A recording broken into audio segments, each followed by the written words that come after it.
એટલે આપણી જે વાત આમાં આવે છે ને કે આપણી વિરાસત જે હતી એનું ગૌરવ એ આપણામાં હોવું જોઈએ. આપણે કોના વારસદારો છે એનું અભિમાન હોવું જોઈએ. દેશ, એને તમે દેશ બોલો એટલે એને 2-3 ભાગમાં જોવો પડે.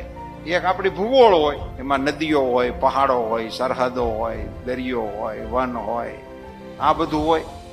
એને કારણે એક દેશનું ચિત્ર બનતું હોય. એમાં નાગરિકો હોય, જાત ભાતના લોકો હોય, આપણા પશુઓ હોય. સાહેબ, કાંગારૂનું ચિત્ર આવે એટલે આપણને એમ જ લાગે કે ઓસ્ટ્રેલિયાની જ વાત હાલે છે, કઈ કોઈ પૂછે જ નહીં. એ ખાલી એના પ્રાણીના ચિત્રને કારણે એ દેશ આખો ઓળખાઈ જાય, આઈડેન્ટિફાઈ થઈ જાય. આપણા પ્રાણીઓ એને ભાળવાથી ખબર પડી જાય કે આપણા દેશની વાત હાલતી લાગે છે. એ એક રાષ્ટ્રનો એક ભાગ છે. અને પછી રાષ્ટ્રને ઓળખ આપનારા પાત્રો આવે. ભારત એટલે કોનું? એ પછી કૃષ્ણથી રામથી શરૂ થતું ઠેઠ આપણા નરેન્દ્રભાઈ સુધી આવે, એ જેના નામથી ભારત ઓળખાય.